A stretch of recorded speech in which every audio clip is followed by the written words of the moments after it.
Hello everyone, let's start today's topic. आज हम यहाँ पे बात कर रहे हैं ऑर्गेनाइजेशन ऑफ कॉमर्स। हमारा चैप्टर 2 चल रहा है, प्रिंसिपल्स ऑफ मैनेजमेंट। ठीक है, प्रिंसिपल्स ऑफ मैनेजमेंट में जो आज जिनके बारे में हम बात कर रहे हैं, is a very famous personality.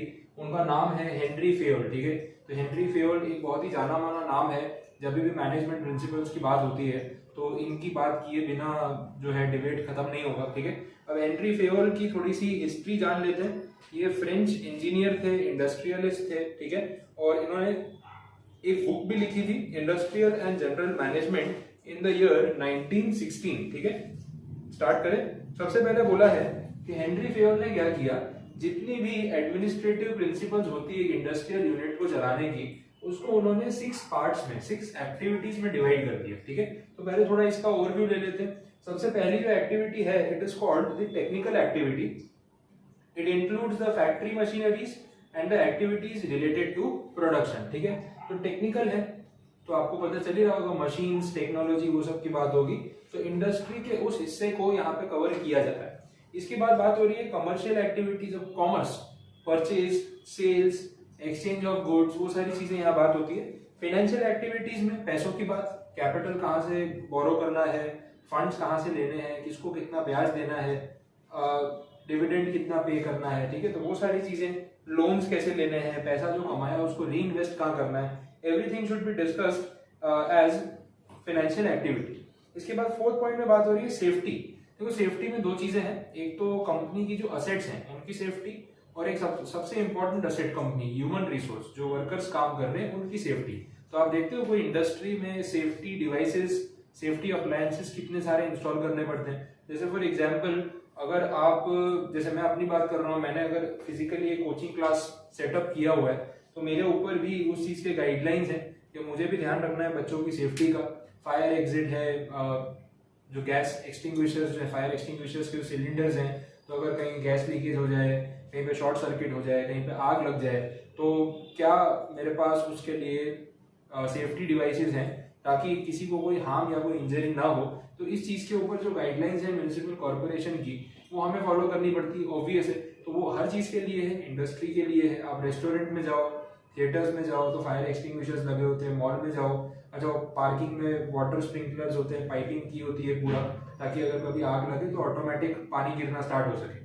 तो वो सारी चीजें जो है वो इसमें सेफ्टी वाले पार्ट में कवर अप हो जाती है। ठीक है, नेक्स्ट देख रहे हैं अकाउंटिंग एक्टिविटी, अकाउंट्स। ठीक है, हिसाब किताब करना, वो एक पार्ट। और मैनेजमेंट मतलब लोगों में काम बांटना, स्टाफिंग, कंट्रोलिंग, ठीक है, डायरेक्टिंग, वो सब जो हम डिस्कस कर रहे थे, एक एक्टिविटी उन्होंने वो रखी। चलिए आगे बढ़ रहे हैं नेक्स्ट। अब हेनरी फेयोल ने जब ये प्रिंसिपल्स डेवलप किए उस टाइम पे, ये टोटली न्यू प्रिंसिपल्स थे। लोग उस एंगल से तब तक सोचते नहीं थे और पास्ट में कभी सोचा भी नहीं था, ये कुछ नया था। He believed that to become successful manager in any industrial unit, only knowledge is not essential, but it requires to be aware with suitable functioning method of respective industrial units format. Henry Fayol, based on his experience and knowledge, presented 14 important principles of management. अब ये 14 principles उन्होंने दिए, वही हमारा आज का topic है, और वो हमें एग्जाम के लिए याद भी करने पड़ेंगे। तो आप थोड़े थोड़े पढ़ोगे, उसको बार बार पढ़ोगे, तब जाके याद होगा। एक बार में याद होने वाली ये चीज नहीं है। तो चलिए शुरू करते हैं। सबसे पहला पॉइंट, सबसे पहला प्रिंसिपल ऑफ मैनेजमेंट क्या है, that is called division of work. ठीक है, इसको कैसे समझेंगे, ये हमने पहले भी बात की थी कि काम जो है लोगों में डिवाइड हो जाना चाहिए। हर एक टीम में जो भी मेंबर है उसका अपना एक रोल है। तो अगर आप उसको अपना काम नहीं समझाएंगे और प्रॉपरली डिवीजन ऑफ वर्क नहीं करेंगे तो कहीं ना कहीं एरर्स होना, मिस्टेक्स होना, loss of work, time waste होना ऑब्वियस है। अब जैसे मैं अगर आपको पढ़ा रहा हूँ, ठीक है, तो ये पॉसिबल नहीं है कि 100% A to Z मेरे क्लासेस का काम मैं खुद ही करूँ। अगर सारा काम मैं खुद करने जाऊंगा तो मेरे लिए कहीं ना कहीं ये जो सिचुएशन है ये बहुत ज़्यादा प्रॉब्लमेटिक हो सकती है। ठीक है, अब मैं आपको पढ़ा रहा हूँ तो साथ साथ में मुझे नोट्स भी प्रिपेयर करने हैं और मुझे वीडियोस भी रिकॉर्ड करने हैं। ठीक है, बुक्स प्रिंट करवानी है, वो काम भी रहेगा। तो कितनी सारी चीज़ें होती है, बट ये सब कुछ मैं अगर अकेला ही करने लग जाऊं, अच्छा इतने सारे सब्जेक्ट्स भी पढ़ाने हैं, ठीक है, तो तीनों लेवल पे CS है, CA है, ये सारी चीजें अगर मैं अकेले पढ़ाने लग जाऊं तो क्या वो कवर हो सकता है क्या?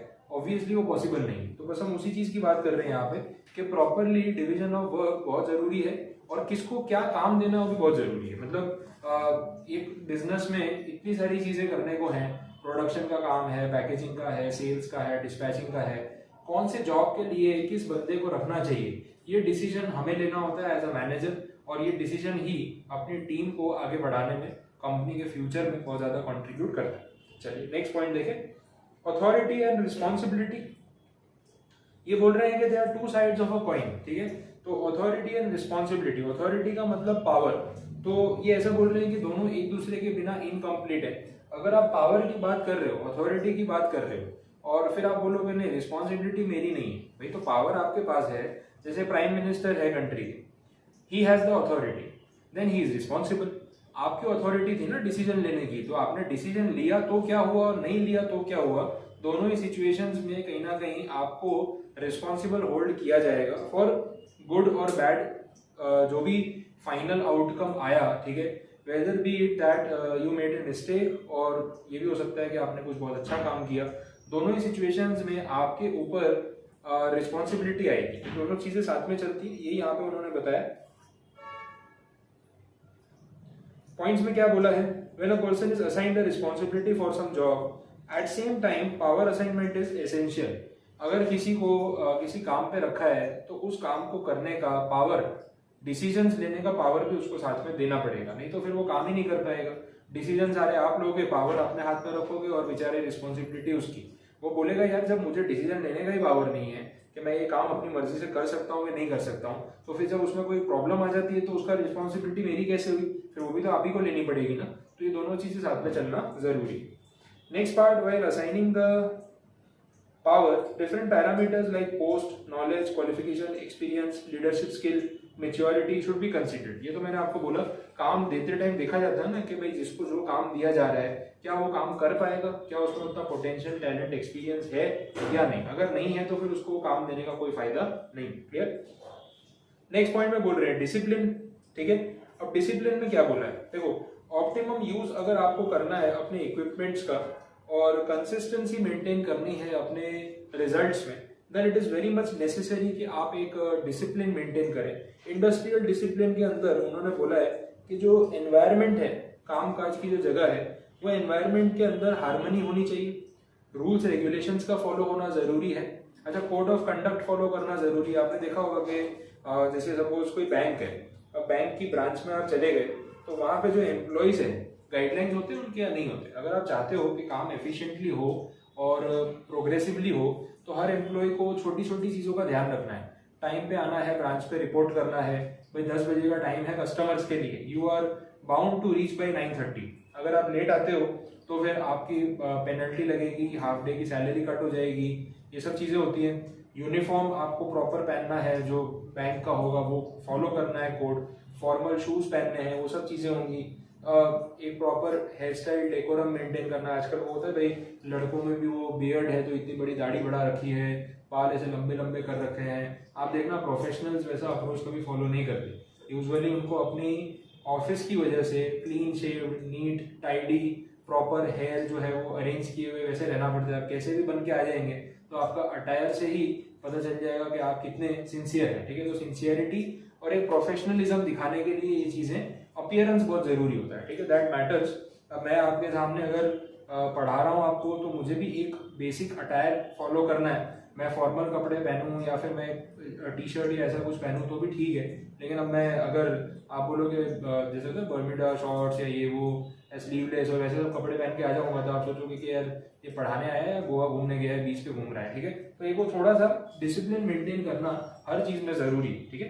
नेक्स्ट फोर्थ पॉइंट में बोला है unity of command. Unity of command का मतलब यहाँ पे ऐसा है कि जो डिसीजन और जो ऑर्डर्स देने वाला बंदा है, the correct word is the person who is having the authority to give orders to the employees, वो कमांड देने का पावर एक ही बंदे के पास होना चाहिए, इन अ वे कि एम्प्लॉय कंफ्यूजन में ना रहे। अब जैसे एज ए टीचर मैं आपको ओसी पढ़ा रहा हूँ, ये मेरा सब्जेक्ट है, मेरा तरीका है पढ़ाने का और मैं अपने हिसाब से इसके ऊपर पूरी मेहनत कर सकता हूँ, ठीक है।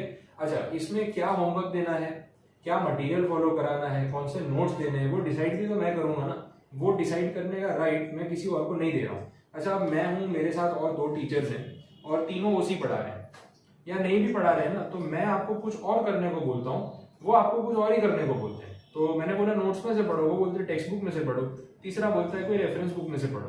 अब आपके लिए तो ये पूरा सा कंफ्यूजिंग हो गया ना, बोले सर आपने कुछ और बोला, वो दूसरे सर कुछ और बोल रहे हैं, हमको पता ही नहीं चल रहा सुननी किसकी है।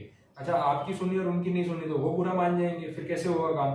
तो यूनिटी ऑफ कमांड मतलब कमांड देने वाला बंदा एक इंसान होना चाहिए, दूसरे कमांड्स के लिए दूसरे लोग होंगे तो चलेगा। जैसे ओसी मैं पढ़ा रहा हूँ तो मैं गाइड करूंगा, इको कोई और पढ़ा रहा है वो गाइड करेगा, अकाउंट कोई और पढ़ा रहा है वो गाइड करेगा, ठीक है, उस तरीके से होगा। इसके बाद यूनिटी ऑफ डायरेक्शन, ये प्लानिंग की बात हो रही है, ठीक है। तो अगेन जॉब का डिवीजन, स्पेशलाइजेशन, वो सब टर्म्स यूज किए उन्होंने। If the deviations are found during planning then direction and guidance is provided. These direction should be given by superior authority, मतलब मिडिल लेवल मैनेजर्स को बोला है कि आप लोग प्लानिंग करो और कहीं पे अगर कुछ गड़बड़ होगी तो हम बोलेंगे। तो वो बोलने का पावर किसके पास होना चाहिए? टॉप लेवल अथॉरिटी के पास। फिर एक डिपार्टमेंट का मैनेजर दूसरे डिपार्टमेंट के मैनेजर को टोकेगा, वो भी ठीक नहीं है। बेटर ये है कि सुपीरियर अथॉरिटी जो है वो इस तरीके से ऑर्डर दे और उनके डायरेक्शंस पे दूसरा मैनेजर काम करे, ज्यादा सही लगेगा। तो ये चीज हो गई। आप चलो, by doing this the coordination of all task and efforts can be done easily.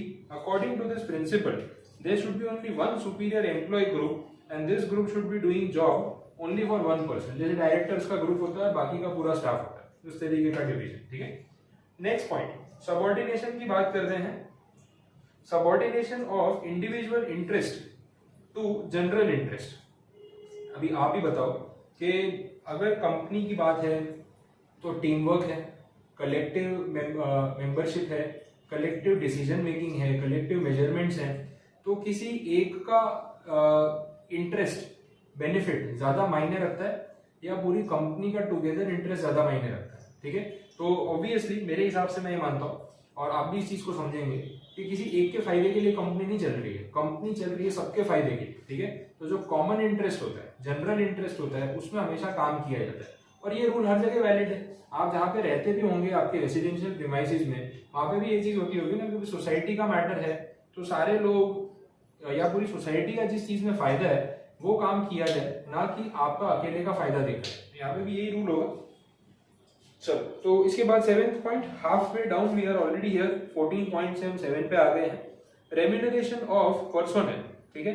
अब रेम्यूनरेशन ऑफ पर्सोनल का मतलब जो स्टाफ है उसको कितना रेम्यूनरेशन मिलना चाहिए, तो वो काम पे डिपेंड करता है। एकदम सिंपल सा फैक्ट है, जो जितनी मेहनत और जैसा काम कर रहा है उसको उस हिसाब से रिटर्न मिलना चाहिए, ठीक है। तो रेम्यूनरेशन पे करने के लिए हम कैलकुलेशन का तरीका जो भी यूज करें, लेकिन एफर्ट्स के सामने उसकी वैल्यूएशन उतनी होनी चाहिए, that is very much necessary. तो हम उसको बोल सकते हैं it is remuneration of personal. और यहाँ पे भी उन्होंने वही चीज बोली है, अलग अलग एम्प्लॉयज होते हैं, कुछ लोग ठीक से काम नहीं भी करते, तो जो अच्छे से कर रहे हैं, आउट परफॉर्म कर रहे हैं बाकियों को, उनको कुछ इंसेंटिव, बोनस, ये सब चीजें मिलनी चाहिए।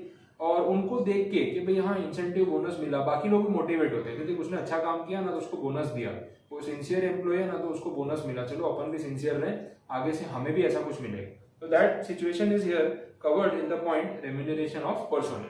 अब देखो बाकी भी पॉइंट्स हैं यहाँ पे, पॉइंट नंबर 8 से लेके 14 तक भी है और फिर हमारा चैप्टर एंड होगा।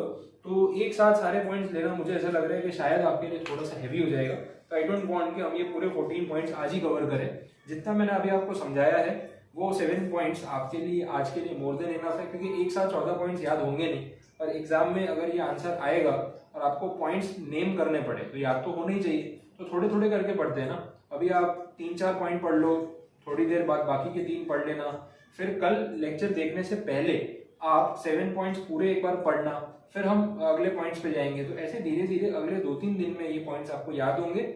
हाँ, ऑर्डर ऊपर नीचे होगा तो एक बार चलेगा, ऐसा कुछ नहीं है कि सेम टू सेम ऑर्डर में होना चाहिए, लेकिन पॉइंट्स आप पूरे याद करने की कोशिश करो, वो भी हेड पॉइंट्स। अंदर के एक्सप्लेनेशन में आप थोड़ा प्लस माइनस कर सकते हो, इतना इशू नहीं आने वाला है, डरने की जरूरत नहीं, ठीक है। बस पॉइंट्स याद रखना, सेम नंबर 1 पॉइंट में वही होना चाहिए। मुझे भी नहीं याद है कि पहला पॉइंट कौन सा था, बट 7 पॉइंट बताया वो याद होने चाहिए। आया समझ में? बस तो आज के लिए इतना रखते हैं, तो बाकी के जो पॉइंट्स है वो हम अगले लेक्चर में कंटिन्यू करते हैं, ठीक है। Thank you so much.